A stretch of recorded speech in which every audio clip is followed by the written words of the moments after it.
Welcome back to another episode of অলৌকিকের সন্ধানে। ভয় যেখানে সত্যি হয়। আমি সৌম্য এবং আজকে আবারও চলে এসেছি আপনাদের সঙ্গে একটি নতুন অলৌকিক অভিজ্ঞতা শেয়ার করে নেওয়ার জন্য। আজকে আমাদেরকে যিনি চিঠি পাঠিয়েছেন তিনি আগেও আমাদেরকে অলরেডি একটা চিঠি পাঠিয়েছিলেন এবং সেই এপিসোডটা যখন আমরা শেয়ার করেছিলাম তখনই আমরা বলে দিয়েছিলাম যে তিনি আবার আমাদেরকে চিঠি পাঠিয়েছেন। এটাই সেই পর্ব যেখানে অয়ন চক্রবর্তীর জীবনে সেই রাতে কি ঘটেছিল তা আমরা জানব। যারা অয়ন চক্রবর্তীর এই অলৌকিক অভিজ্ঞতার প্রথম পর্বটি দেখনি তাদের জন্য ডেসক্রিপশনের লিংক রইল, আগে সেটা একবার শুনে নিও। আসুন আমরা সবাই শুনে নিই অয়ন চক্রবর্তীর জীবনে সেই রাতে তারপরে কি হয়েছিল। শুরু করার আগে আপনাদের কাছে একটা ছোট্ট রিকোয়েস্ট, যদি এই অভিজ্ঞতাগুলি শুনে আপনাদের ভালো লাগে তাহলে প্লিজ চ্যানেলটিকে সাবস্ক্রাইব করে দেবেন এবং অবশ্যই অবশ্যই অবশ্যই আপনার কেমন লাগলো সেটা তো কমেন্ট করবেন, আর তার সাথে প্লিজ একটা হাইপ দিয়ে দেবেন। যাই হোক, আসুন শুনে নিই অয়ন চক্রবর্তীর জীবনে ঘটা অলৌকিক অভিজ্ঞতার কথা।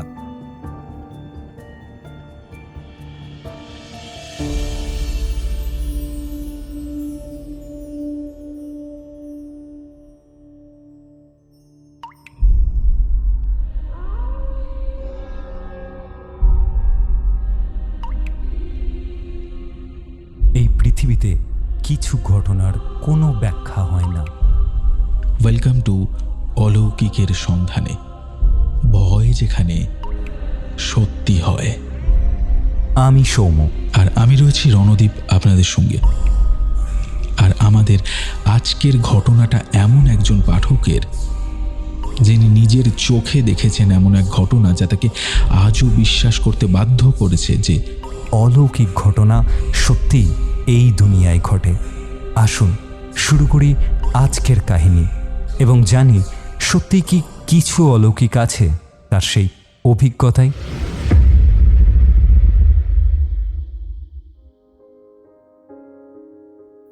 প্রিয় রণদীপদা এবং সৌম্যদা, নমস্কার। আমি বেঁচে আছি, এই কথাটা লিখতে পারছি এটাই অবিশ্বাস্য লাগছে। গত রাতের পর আমি ভাবিনি যে আর কখনো সূর্যের আলো দেখতে পারবো, আমার পরিবারকে দেখতে পারবো বা আবার আপনাদের চিঠি লিখতে পারবো। কিন্তু আজ সকাল হয়েছে এবং আমি এখন আমার বাড়িতেই নিরাপদে।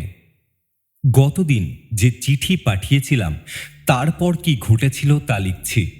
প্রতিটা মুহূর্ত এখনো জ্বলজ্বল করছে আমার চোখের সামনে, হাত এখনো কাঁপছে, কিন্তু এবার ভয়ে নয়, বরং এক ধরনের উত্তেজনা বা আশ্চর্যে বলতে পারেন। যাই হোক, গত রাতে ঘড়িতে যখন 9:30 তখন আমি বাড়ি থেকে বেরিয়েছিলাম। আগেই বলেছিলাম পকেটে ঠাকুমার দেওয়া হনুমান চালিসা সঙ্গে নিয়ে যাব, সেটা সাথেই নিয়েছিলাম। আর একটা ছোট্ট বোতলে গঙ্গা জল নিয়েছিলাম যা মা রাখতে বলেছিলেন। মা বুঝতে পেরেছিলেন আমি কিছু একটা নিয়ে খুব চিন্তিত, যদিও পুরো ঘটনা মাকে তখনও বলিনি। হাসপাতালে পৌঁছে সিকিউরিটি গেট পার হতে হতেই আমার শরীরে শিরশিরানি শুরু হলো। একটা অদ্ভুত অনুভূতি, যেন কেউ আমার জন্যেই অপেক্ষা করছে। রাত 10টার সময় ডিউটিতে জয়েন করলাম। সুপারভাইজার আমাকে 4th তলার 407 নম্বর ওয়ার্ডে পাঠালেন, ঠিক 408-এর পাশে। 4th তলায় উঠতে উঠতেই আমার বেশ ভয় লাগছিল। প্রতিটা ধাপে মনে হচ্ছিল ফিরে যাই, কিন্তু যাইনি। কেন জানি না, হয়তো দায়িত্ববোধ, হয়তো ভাগ্য, হয়তো কিছু একটা আমাকে টানছিল। 407 নম্বর ওয়ার্ডে সেদিন শুধু 2 জন রোগী ভর্তি ছিলেন। একজন বয়স্ক ভদ্রলোক যিনি ঘুমিয়েছিলেন, আর একজন মধ্যবয়সী মহিলা যার পায়ে ফ্র্যাকচার হয়েছিল। রাত 10:30টায় তাদের ওষুধ দিয়ে আমি নার্স স্টেশনে বসলাম। ঠিক 11টায় শুরু হলো। প্রথমে শুনলাম সেই পরিচিত কান্নার আওয়াজ 408 নাম্বার থেকেই আসছে। এবার ভয় পেলাম না, বরং একটা অদ্ভুত সাহস এলো মনে। আমি উঠে দাঁড়ালাম, হাতে নিলাম মোবাইলের টর্চ, পকেট থেকে বের করলাম হনুমান চালিসা। করিডোরে বেরিয়ে 408-এর দিকে এগোলাম। দরজায় সেই তালা ঝুলছে, কিন্তু এবার আমি ভয় না পেয়ে সরাসরি দরজার সামনে এসে দাঁড়ালাম। কাঁপা কাঁপা গলায় বললাম, আমি আমি জানি তুমি তুমি এখানেই আছো। তুমি তুমি কি চাও? সঙ্গে সঙ্গে কান্না থেমে গেল পুরোপুরি। তারপর করিডোরের সব লাইট নিভে গেল, অন্ধকার। কিন্তু এবার আমার মোবাইলের আলো নিভল না, এবং সেই আলোয় আমি দেখলাম দরজার কাঁচের ওপারে সেই মহিলা দাঁড়িয়ে আছে। সাদা শাড়ি, ফ্যাকাশে মুখ আর কালো চোখ। কিন্তু এবার তার মুখে রাগ নেই, শুধু একটা গভীর দুঃখ। চোখ দিয়ে সেই কালো তরল গড়াচ্ছে। এখন বুঝলাম সেটা রক্ত নয়, চোখের জল, কালো চোখের জল। আমার কণ্ঠস্বর কাঁপছিল, কিন্তু বললাম, তুমি সাহায্য চাইছো? আমি সাহায্য করতে চাই, মানে বলো না কি করতে পারি বা কি করতে হবে আমাকে। ঠিক তখনই একটা অবিশ্বাস্য ঘটনা ঘটল। দরজার তালা নিজে নিজে খুলে গেল। দরজা ধীরে ধীরে খুলে যেতে লাগলো। ভিতর থেকে ঠান্ডা হাওয়া বেরিয়ে এলো, এতটাই ঠান্ডা যে আমার নিঃশ্বাস দেখা যাচ্ছিল। সেই মহিলা আমার দিকে হাত বাড়ালো। তার আঙুলগুলো লম্বা, হাড্ডিসার। আমি পিছিয়ে যেতে পারতাম, কিন্তু যাইনি, বরং আমিও হাত বাড়ালাম। যখন আমার হাত তার হাত স্পর্শ করল, আমার চোখের সামনে সব ঘুরতে লাগলো। আমি যেন একটা ভিন্ন জগতে পৌঁছে গেছিলাম।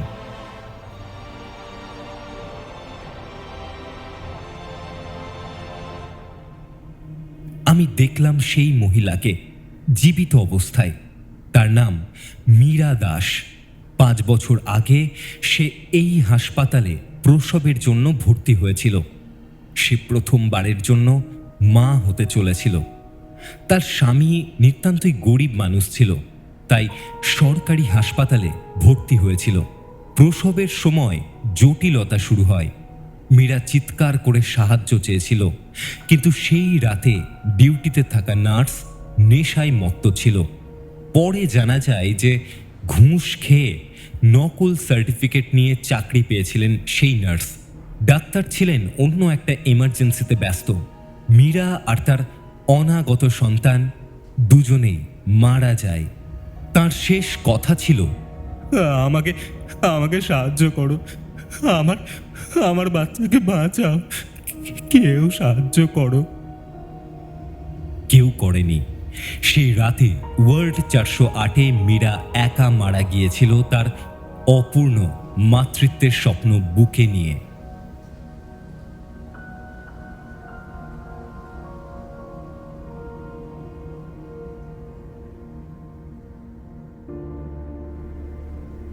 যখন আমার চোখ খুলল, আমি 408 নাম্বার ওয়ার্ডের ভিতরে দাঁড়িয়ে। মীরা আমার সামনে। তার চোখ থেকে অবিরাম জল পড়ছে। জল কিনা জানি না, তবে ওই কালো তরল গড়িয়ে পড়ছে। সে কথা বলতে পারছে না, কিন্তু আমি তার মনের কথা শুনতে পাচ্ছি। সে শান্তি চায়। সে চায় তার গল্প সবাই জানুক। সে চায় যে নার্সটা তার মৃত্যুর জন্য দায়ী তার শাস্তি হোক। সে চায় তার অনাগত সন্তানের একটা নাম হোক, একটা পরিচয় হোক। কিন্তু সবচেয়ে বেশি সে যেটা চায় তা হলো কেউ তার কথা শুনুক।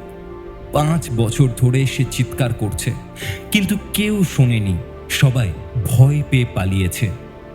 আমি তখন বুঝলাম আমাকে কি করতে হবে। আমি মীরার সামনে বসে পড়লাম। পকেট থেকে হনুমান চালিসা বের করলাম, কিন্তু সেটা পড়লাম না, বরং বললাম, মীরা, আমি তোমার গল্প শুনলাম। আমি আমি প্রতিজ্ঞা করছি তোমার গল্প আমি সবাইকে বলবো। তোমার বাচ্চার একটা নাম দেব। যে নার্স তোমার সাথে এমন করেছে তার বিচার হবে। কিন্তু তুমি এখন শান্তিতে যাও, তোমার কষ্ট শেষ করো।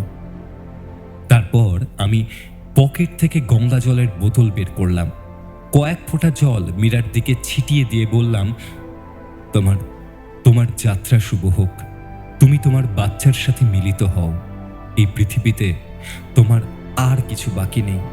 যা করার এবার আমিই করব। কি আশ্চর্য বিষয়, মীরার মুখে একটা হাসি ফুটে উঠল। প্রথমবার তার চেহারায় শান্তি দেখলাম। সেই কালো চোখ দুটো ধীরে ধীরে স্বাভাবিক হতে লাগলো। তার শরীর থেকে একটা সাদা আলো বেরোতে লাগলো। সে তার হাত আমার মাথায় রাখলো। এবার সেই স্পর্শ আর ঠান্ডা নয়, বরং উষ্ণ, মায়াবী, আশীর্বাদের মতো অনেকটা। তারপর সে ধীরে ধীরে মিলিয়ে যেতে লাগলো। তার শেষ দৃষ্টিতে ছিল কৃতজ্ঞতা। তার ঠোঁট নড়ল। কোনো আওয়াজ হলো না, কিন্তু আমি পড়তে পারলাম সেই ঠোঁটের ভাষা। সে বলেছিল ধন্যবাদ, এবং তারপর সে অদৃশ্য হয়ে গেল। ওয়ার্ড 408 হঠাৎ উজ্জ্বল হয়ে উঠল। করিডোরের সব লাইট জ্বলে উঠল। একটা হালকা মৃদু বাতাস বয়ে গেল, যেন কেউ স্বস্তির নিঃশ্বাস ফেলল। আমি জানতাম সব শেষ হয়েছে।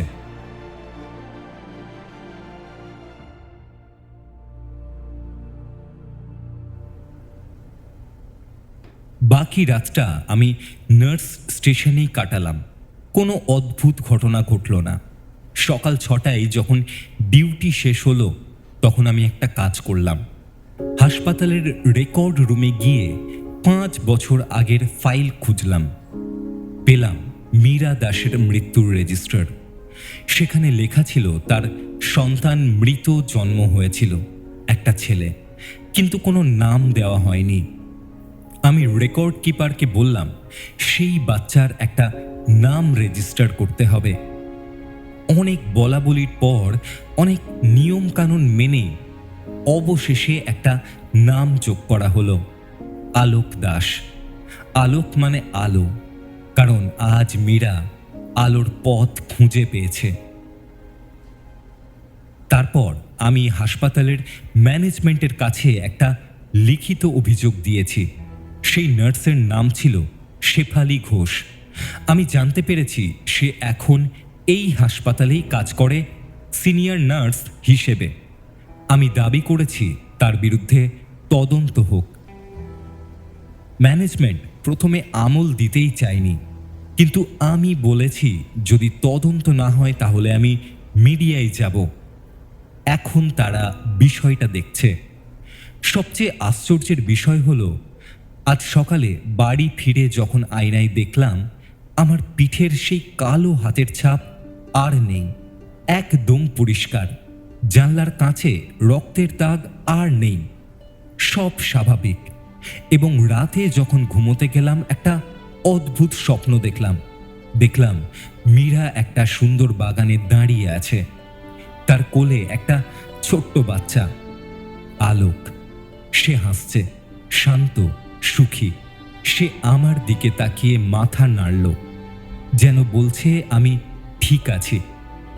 সৌমদা, আমি আজ বিশ্বাস করি যে ভূত প্রেত বলে আমরা যা ভাবি তা আসলে অতৃপ্ত আত্মা, যারা কোনো কারণে হয়তো শান্তি পায়নি। তাদের ভয় পাওয়ার দরকার নেই, বরং তাদের কথা শুনতে হবে, তাদেরকে বুঝতে হবে।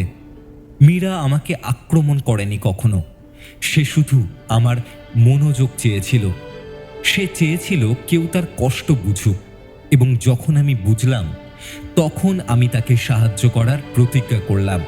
সে শান্তি পেয়ে গেল। হয়তো এটাই সমাধান। জানি না আপনারা কি বলবেন, তবে ভয় নয়, বরং সহানুভূতি দরকার। পালানো নয়, বরং মুখোমুখি হওয়া। তাড়ানো নয়, বরং তাদেরকে একটু বোঝা। মীরা যেখানেই থাক, শান্তিতে থাক। তোমার আলোক তোমার সাথে আছে।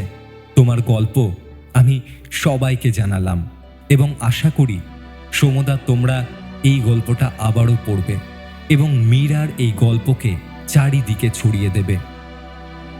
ইতি অয়ন চক্রবর্তী, পাটুলি, কলকাতা।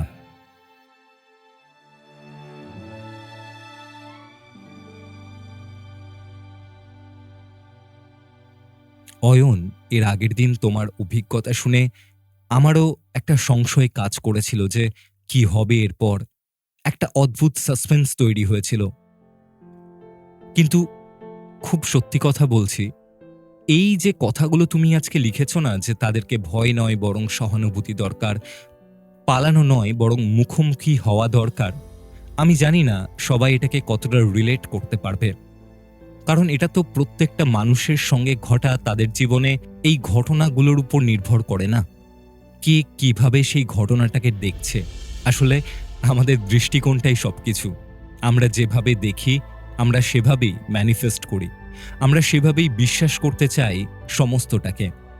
আমাদের জানাশোনার মধ্যে যতটুকু, আমরা সেইটুকু দিয়েই সমস্তটাকে বিচার করি। যাই হোক, তোমার কথা তো তুমি বললে। আশা করি যারা তোমার সাথে একমত তারা হয়তো সেই বিষয়গুলো মাথায় রাখবে, এবং যারা এতক্ষণ অয়ন চক্রবর্তীর জীবনে ঘটা এই অভিজ্ঞতাটি শুনলেন তারা কিন্তু অবশ্যই নিচে কমেন্ট করে জানান আপনাদের কেমন লাগলো। আর যারা এই গল্পটা প্রথম শুনছেন তাদেরকে বলবো, যারা অয়ন চক্রবর্তীর এই অর্ধেক অভিজ্ঞতাটি শুনছেন তাদেরকে একবার রিকোয়েস্ট, প্রথমে বা এটা শেষ হওয়ার পরেই গত সোমবারের এপিসোড একবার শুনে দেখুন, তাহলে আপনার কাছে পুরো বিষয়টা সম্পূর্ণ পরিষ্কার হয়ে যাবে। অয়ন চক্রবর্তীর জীবনের এই অলৌকিক ঘটনা নিয়ে আর কোনো ডাউট থাকবে না। যাই হোক, দেখা হচ্ছে আগামী পর্বে। ততক্ষণ শুনতে থাকুন অলৌকিকের সন্ধানে, কারণ ভয় এখানে সত্যি হয়।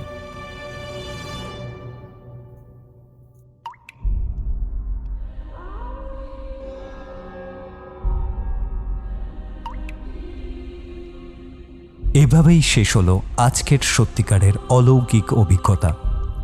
আপনার জীবনেও যদি ঘটে থাকে এমন কোনো রহস্যময় ঘটনা, তাহলে এখনই লিখে পাঠান আমাদের হোয়াটসঅ্যাপ নাম্বারে। নাম্বারটা হলো 9474422000। আরেকবার বলে দিই, 9474422000। শুধুমাত্র বাংলা ফন্টে টাইপ করেই পাঠাবেন।